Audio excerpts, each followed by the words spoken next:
it's so hard to not carry on singing that.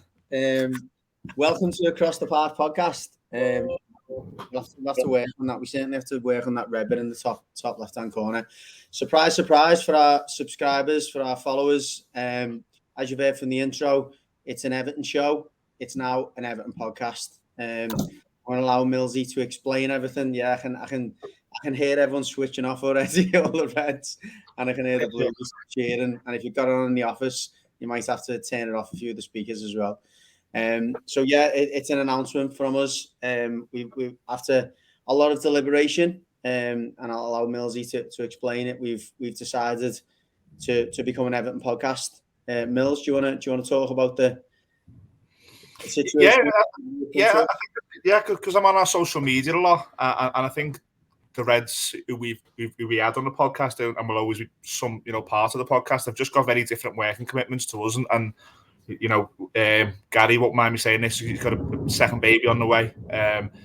Terry works in a different city. Gary works in mad shifts. Phil works mad shifts, and we just got to a point where we just couldn't really connect on what we were doing, and accidentally we sort of went a bit more blue with the 24 years on in the summer, and I thought it just became a nice conversation. We're all mates still. We just came a conversation that the Blues could do more than the Reds, and I think we've always had a really, really great following from both sides, but I know more the Blue side because I interact on my Twitter with the Blue side. I've always been really complimentary of the Blue shows. They seem to like all three of us going mad when Everton lose outside the ground. It seems to catch on and stuff. And me, Pricey and Judgy just sort of made the decision that if the Reds had to sort of do less, then we wanted to maybe go the other way and do a bit more. So yeah, as Judgy said, Pricey, I think we're sticking around as a Blue YouTube channel.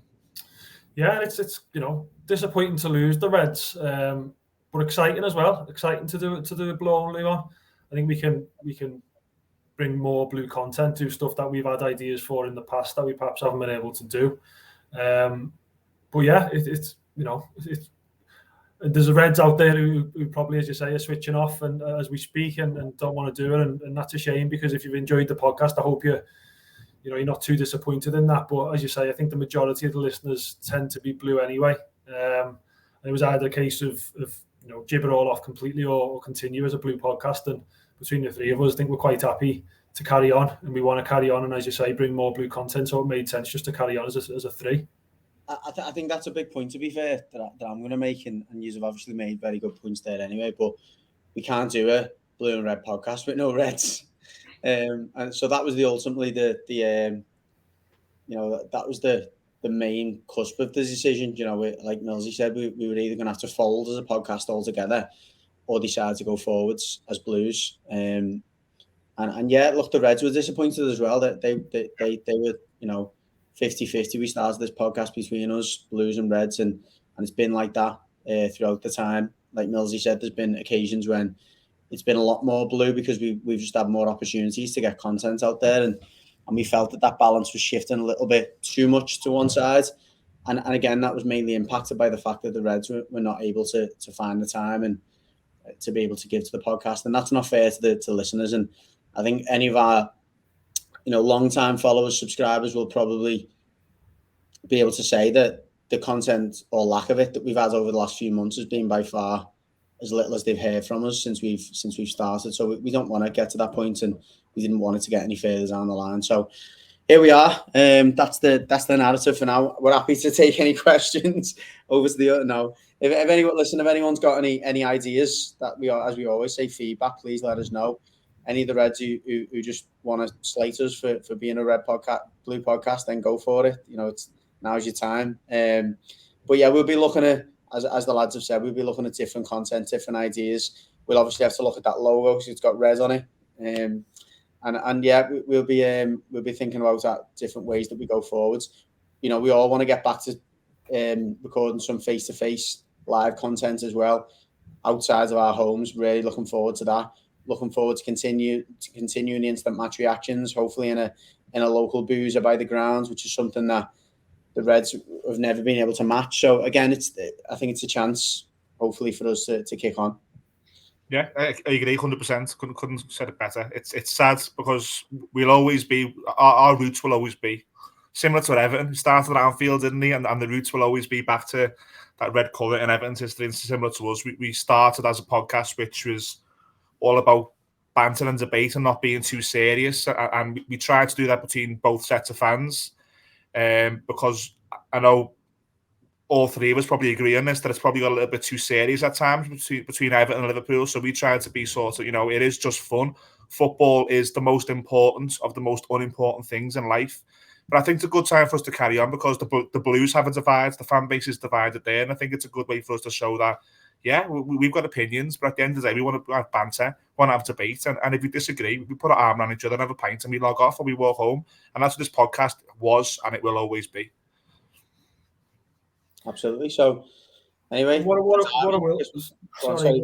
just finally as well, if there is any Blue listeners out there who've got mates who don't want to tune in because it's half red and they don't like listening to the red content, now is the time to let them know that it is Blue only. And if they're happy to listen to the Blues without the Reds, then get them involved. Yeah, and if you know anyone who wants to get involved sponsor-wise, and again, that goes, so there's plenty of Everton companies out there who sponsor other Blue shows and stuff, and for whatever reason, we've not been able to have any sort of relationship with them going forward. If you want to get in touch, by all means, and join our amazing sponsors down the bottom there, Their Clothing and Camper Kings, camperkings.co.uk. Even though it's raining, it's stormy, Judge, I can't think of nothing better with the family. Marshmallows, film in a camper van, rain on the rooftop. So get over to camperkings.co.uk and please quote Across the Park podcast. They'll throw a bottle of bubbly in for you and the missus when the kids go to bed. They'll give you some free insurance. And Their Clothing, VARclothing.com. Judge, there's a big sale over there at the moment, isn't there? And our discount is still applying as well. ATP 20.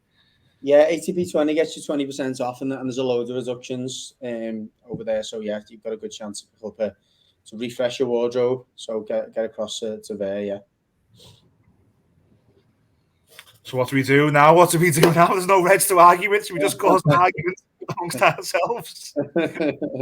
I'm sure we can do that. We do it enough in our WhatsApp group. But Pricey, me and Judge done the instant match reaction from the derby, and anyone wonders why Pricey hasn't been on. He's been away, as you can tell by his lovely tan.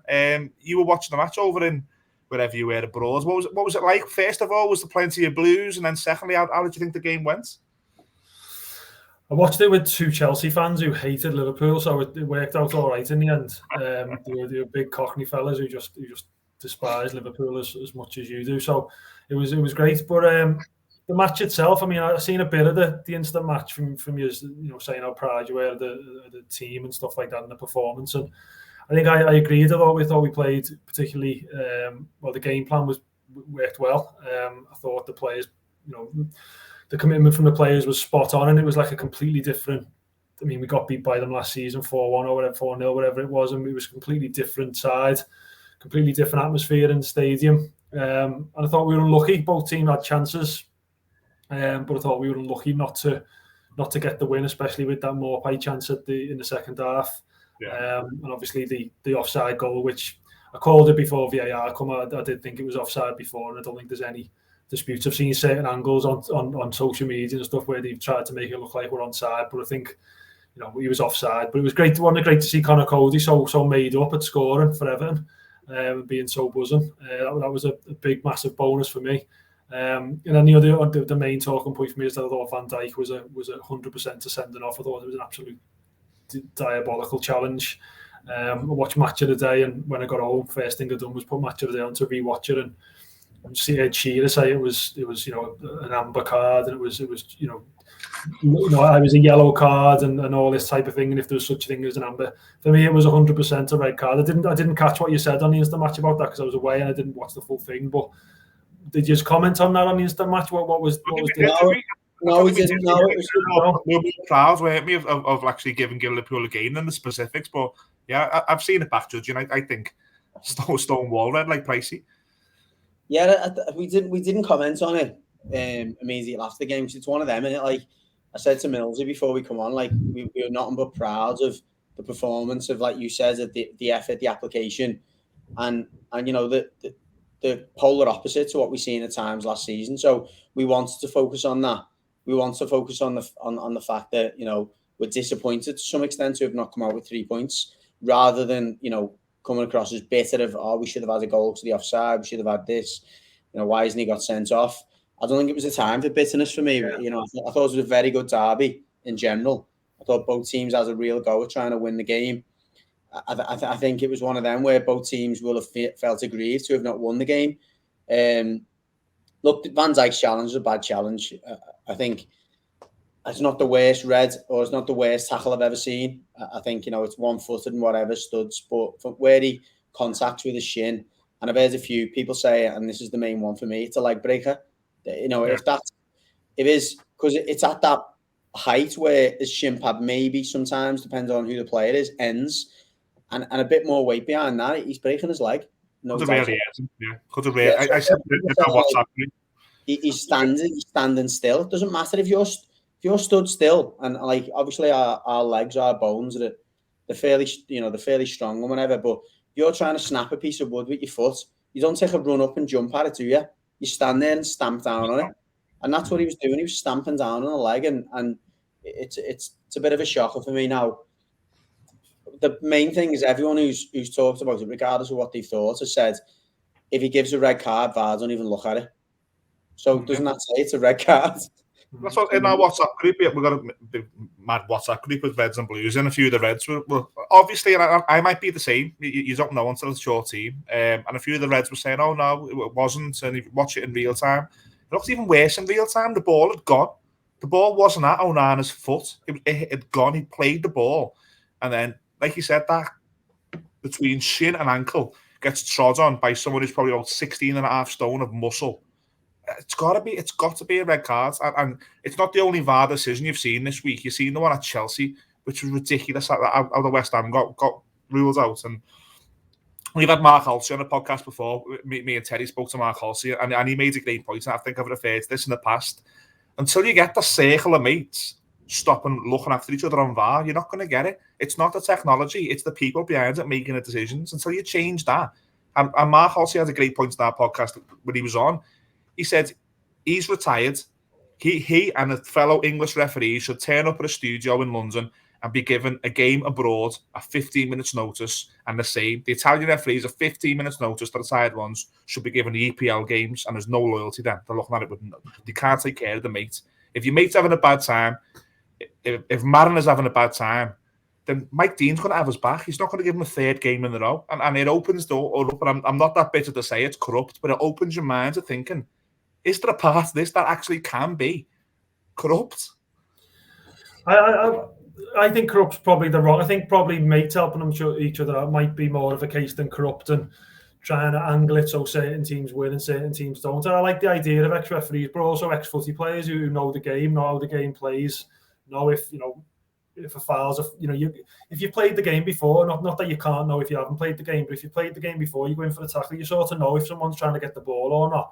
A little bit more, I'd say, than if you've never played the game before, or if it's a handball, is it a natural handball and all this type of thing. So an ex-footy player might be an idea if sitting with alongside a referee in the VAR studio, wherever it may be. But and it's the fact that there's no VAR can come out and say, oh, we got it wrong, or we should have done this, but there needs to be proper explanations about why they made the decision in the first place, rather than just saying, yeah, we got it wrong and sort of edging out of it. I think there needs to be more repercussions as well if they get it wrong. But look, that's that one. But Onana, obviously, I thought he was going to go off. I thought he was guaranteed to leave the pitch, and I was a bit gutted because I thought Van Dijk stayed on and Onana's going off. It'd be really unfair. But how do you think he played? He was. I thought he was alongside a couple of others. I thought he was brilliant in midfield.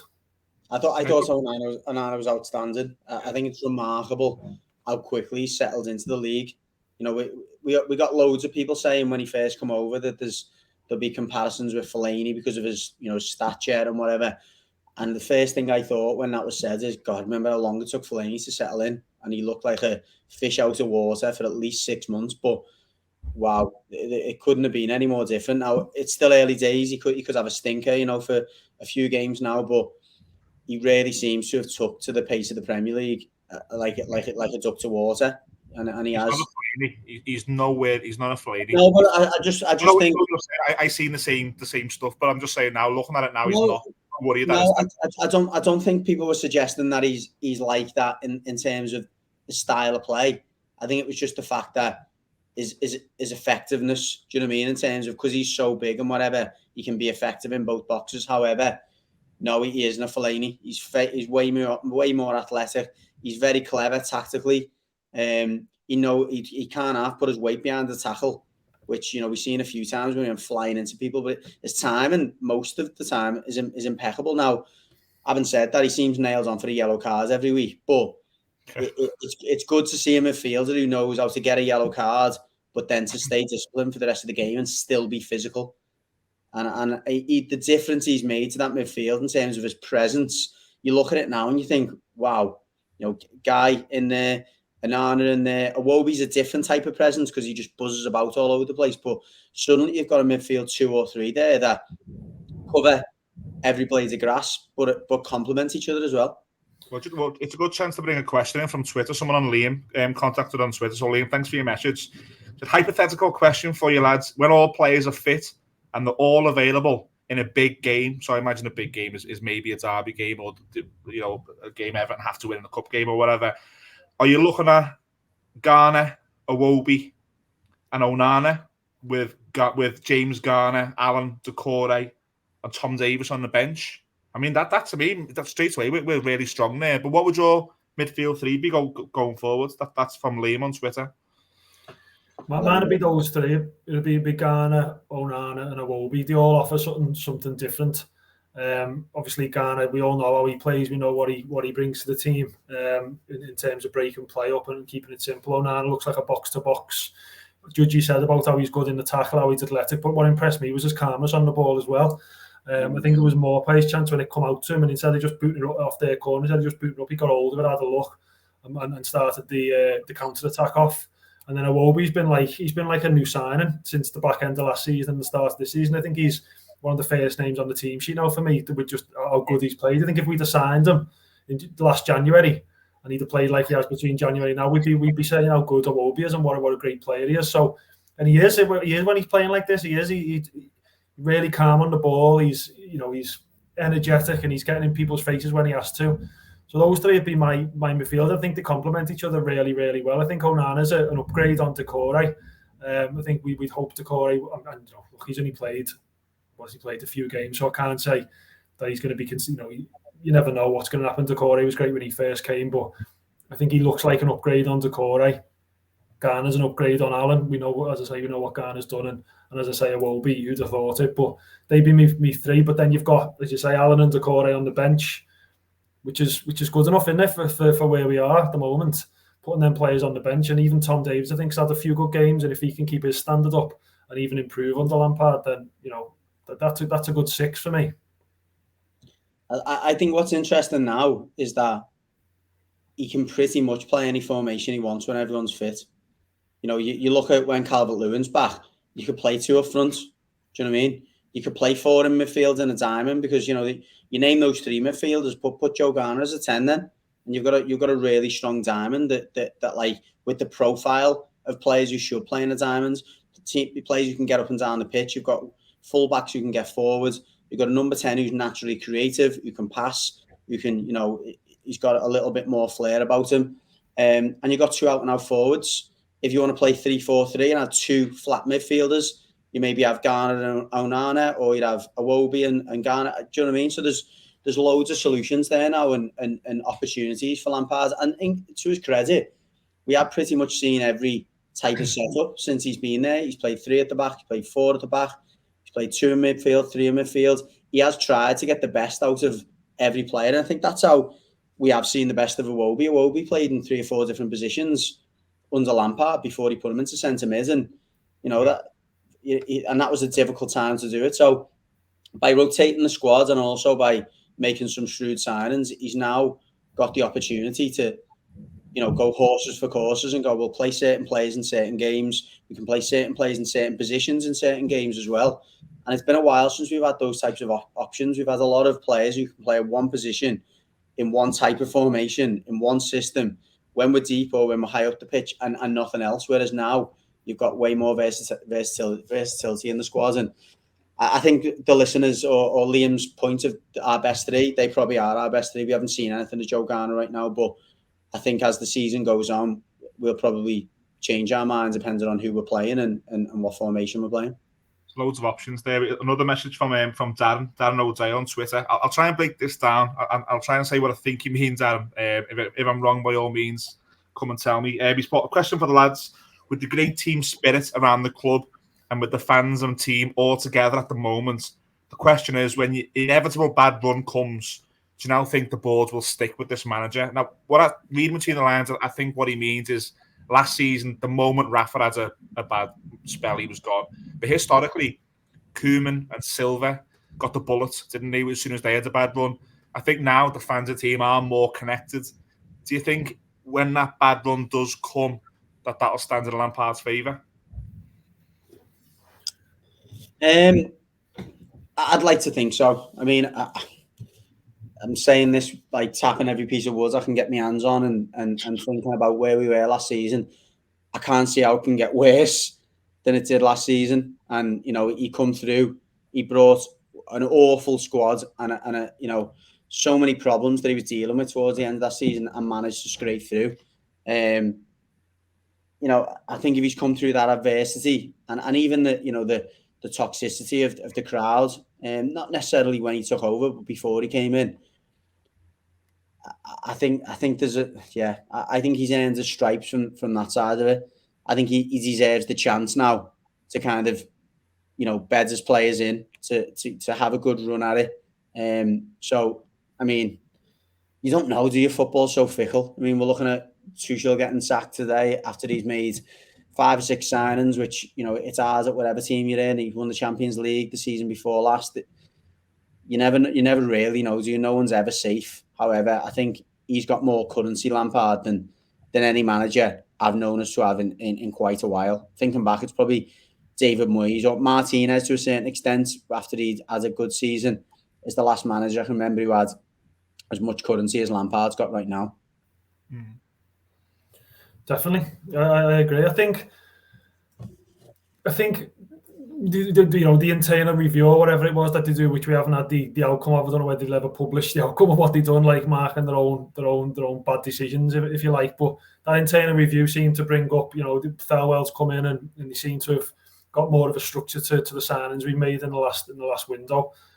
So I'm hoping that the whole attitude at the top, has changed and they've learned the lessons and Lampard's given a chance. I think he's got to be given time. I think he's turned it around pretty quickly so far from the first few games of the season. Even though we haven't won yet, we've looked a lot better and you just got to be given time to do it. So yeah, fingers crossed. I'd hate to think that we go into Christmas or we go into January and we're looking for a manager again. Yeah. The only other question I brought in, there's 3 questions I brought into the group just to talk about before Judge, you might want to move on to the weekend, is Nick Morris. Nick's a long time listener of the show, so thanks for your message, Nick. He said, "Hi lads, how was your summer? It's nice to be back and have a break from football. I sat in Corfu without a worry in the world. Lucky you, Nick. My break was during the Chelsea and Leicester game end of last season. I did not enjoy that holiday." And then he said, "How do you rate Everton's transfer window out of 7? Sorry, he's put a 7 for me. Sorry, I wouldn't disagree with a 7. I think there's lots and lots of improvement in that team, but I think it does lack possibly 1 or 2 other things. Pricey, first of all, how was your summer? Was it stress-free? And what do you rate Everton's transfer window out of 10? Summer was lovely, mate. Yeah, really nice. Come down with the crash now, though, hasn't it? Storms outside and all that. But I'd say a 7 sounds fair. I think, Maupay, hopefully he's a good player. He turns out to be a good player, but I'm not convinced by him. Every time I've watched him, he misses far too many chances from what I've seen. And that's just looking at, obviously, Brighton, not watching them week in, week out, but whenever I've seen them on Match of the Day or whenever they've been playing on a Sunday or whatever. But we brought in, as I said before, we brought in upgrades on the players that we've had and the players that we're starting in the starting 11, a sub. So I think it's got to be, it's going to take time as well. You're not going to get everything you want within one window, and if you bring in too many players, then it doesn't work. I would have liked a striker. I think you were the same way. You had another number 9 coming in. I know Maupay is probably supposed to be that person, but I would have liked to see someone else. If I'm honest, who I don't know, but. Yeah, well, that's what I would have liked to see. But overall, I think it's a positive. As I say, it's going to take a few windows. It's not going to happen overnight. Yeah, Judgy, how was your summer? Was it stress-free? Nick wants to know, like his, and rate the transfer window out of 10 for Everton.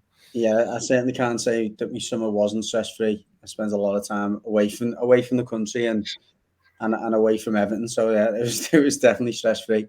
But I'd probably go slightly better than 7, only because of the amount of players he's managed to shift as well, particularly towards the end of the window. Dele Alli's gone, Gomez is gone. You know, early on in the window, he got rid of a couple of players as well. That wage bill looks significantly better now. I mean, and the defence, if you discount the injuries, if you bring Mina and Godfrey back into that defence now, it's probably one of the best defences in the league, let alone, the best defence we've had in a long time. But take the top 4 out of it. If you look at the centre-backs of Tarkowski, Cody, Mina, Godfrey, they're strong centre-backs, them. Patterson looks like an outstanding fullback, and we had, there was rumours going around last season. He struggled at Finch Farm. He's not, it's going to take a while. Is he going to go out on loan? I don't know where that's come from, but he looks like he's effortlessly stepped into Coleman's shoes now. So I think it's easy to focus on that number 9, and I get it. However, I think to bring in a number 9 that was going to please the Evertonians and probably be worth it as an investment, you're probably talking 40, 50 million. The likes of Batshuayi and all the nonsense that was knocked about, I don't think was worth it. Maupay, look, I think he's an upgrade on what we had and what we've got. He's obviously not best in Calvert-Lewin. He's not best in Richarlison, no question about that. But to keep Anthony Gordon amongst all the pressure and the way that he's performed in that period of time, and to improve the defensive midfield the way they have, I think it's more like an 8. Not to mention, like I did at the start, all the dead wood that they've managed to get rid of. So I think it's a strong 8 for me. Oh, it's fair. Look, it's not a 5, it's not a 6, it's not a 4. That's the main thing. We went into this summer, didn't we, knowing that we needed a number of things. And I think one thing we have got on there, I think we spoke on Saturday, Judgy, is we've just got characters who just seem to, for one, give a shit, and then for 2, who just lead the team. And to have a number of leaders, the goalkeeper is probably the 3rd or 4th best leader, and he's wearing the armband. So, yeah. If the goalkeeper went off injured, whatever reason, heaven forbid, there's options. Usually when Seamus Coleman goes off injured or he's not playing, you look around going, who is that? Michael Keane. Before Michael Keane, there was Sigurdsson. I think Tom Davis captains Everton a couple of times, and I think, I can't really argue with an 8, but I'd probably tend to agree with Price. I think at some point between now and January, we'll probably be caught short goal-wise. I'd like to have seen some more goals added, but everything else has just been really, really good. Georgie, do you want to move on towards the weekend? And we've got Arsenal, haven't we? Which is, the games are coming. I know no midweek game, but the games are coming quite thick and fast and quite difficult for me. That's the thing for me. Like, I mean, obviously a lot of positivity coming out of the derby, but going into the derby and even before that, when you had like Brentford away and Leeds away, you're thinking, when's there going to be a game where you think 3 points there, or we should be getting 3 points? Forest was obviously that game, and you look back and that's disappointing that we didn't take 3 points in that game. But I challenge any supporter going into this season to say, hand on heart, we should be beating Brentford, we should be beating Leeds away. I don't think there are games on paper that any Evertonian saying they're definitely 3 points, and Liverpool at home isn't definitely 3 points. I think pre-season or before the season, you'd maybe be thinking, what our Arsenal going to shape up? Is this a chance for us to maybe get something? But Arsenal, even at United last week where they got beat 3-1, they look a good side. They look a strong side. They look way more clinical than they were. They look stronger at the back. They're better in possession. All the things we've been saying about Everton, but they're the next level up. Do you know what I mean? I think that they're trying to show, and they're making the signings that are probably the next stage for us. So to go there at the weekend is a real acid test for me. The derby is regardless of what anyone says, it's a bit of a one-off. It was at Goodison, that the fans got behind us, and Liverpool are not in as good a shape as they'd like to be. But this is a real test away to Arsenal for me. And I mean, who knows? You really don't know it. It's definitely one of them where it's how we approach the game. I think if we if we sit back and allow them to dictate, it could be a difficult afternoon. But if we go and be physical with them and try and get up against them and make it difficult and play to our strengths and use our pace that we can clearly, expose teams within behind and impose ourselves on the game, I think we've got a chance of getting something. But make no mistakes, I think it's a tough task to go there at the moment and to win. Yeah, and you've got to fight, you've got to battle. Sorry, I was going to say, you've got to do for me what you've done on Saturday against Liverpool. I think Klopp probably expected Everton to come out in the first 15, 20 minutes. I think I'll pick them up. And Everton were really good at sort of keeping the shape and allowing the game not to go in Liverpool's favour. I think, pricey for me, that's how you've got to go to Arsenal on Saturday. And maybe let them have the ball 15 minutes, but keep your shape and wait for your moments.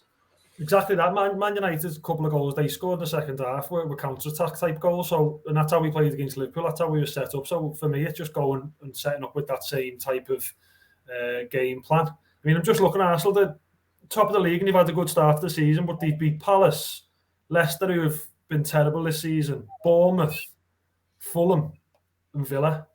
They haven't exactly had a tough start to the season, have they? I know you still need to win those games, but it's not like they've been playing anyone decent. As soon as they come up against Man United, they were found out 3-1. So yet they are a good team. It's always hard going away to Arsenal, but I don't think that I know what you're saying, Judge. You did the next step up from us, and they are doing well. And Arteta's a good manager, but I think we can go into it with a bit of confidence behind us, and the fact that we've got a good point against Liverpool. We're unbeaten ourselves in a few games.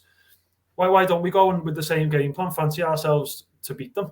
I think we need to, and I think we should do. I think we're due a win, aren't we?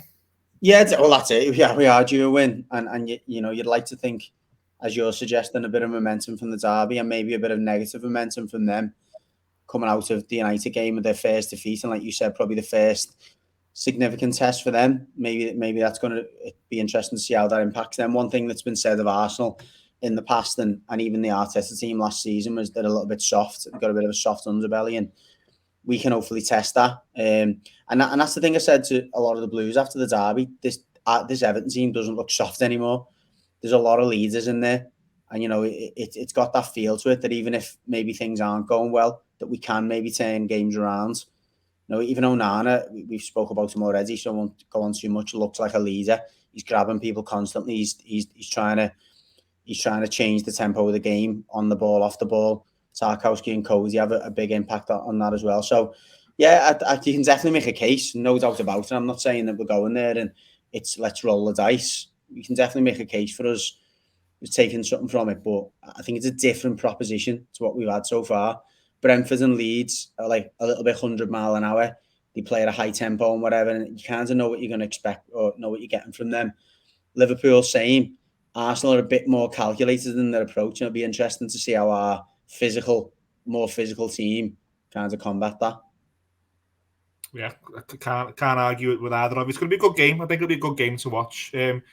Georgie, unless there's anything else, do you want to start singing My Way and sign us off for the week, or sing Spirit of the Blues? You're free to sing Spirit of the Blues now if you want.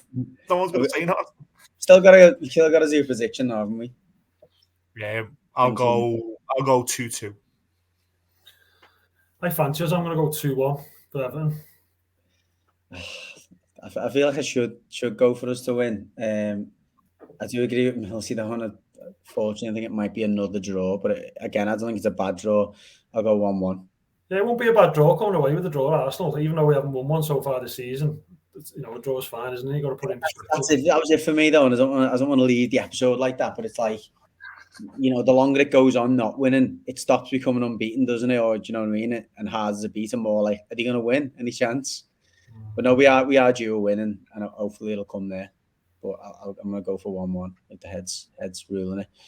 But yeah, Millsy, we can. That was a mad one, a mad episode that, because you're used to getting a little bit of a snapback from the Reds, but it's not the case anymore. Let's start just making arguments up or something. Just start looking at each other's beds or something, and just try and get into each other's heads and start getting pissed on the podcast, because we definitely need some arguments, don't we? But like I said at the start, I think us three, we all have different opinions, and as the season goes on, we'll show it. And I think it is important that all three of us represent different sides of the fan base, and I think we all will over the course of the season, and we'll do it with, as always, banter and debate. Absolutely. Well, thanks everyone, and we'll stay in touch, please. as we always say. Get in touch with us on social media. The website's still up there for now. We've got plans for that, but still up there for now. Comments below, subscribe, and send all your blue mates the channel now. You don't have to be embarrassed. Unblock them. They're now blue. Unblock them. You don't have to be embarrassed anymore that you listen to a half blue, half red podcast. It's all blue now, so you can share it with your mates. Put it in your Everton WhatsApp groups. Across the park have turned the corner. They've seen the light.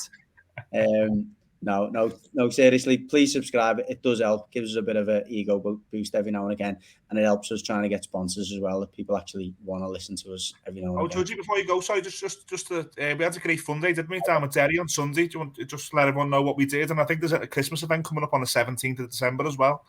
Yeah, it's Eddie Matthews, obviously an ex-boxer, but does a lot for the community. He's got a charity and runs a boxing club. So me and Millsy went down there to the Marybone Community Centre on Sunday. The stuff they had on was brilliant. They had an obstacle course. They had a wrestling ring with actual wrestlers in there. It was class.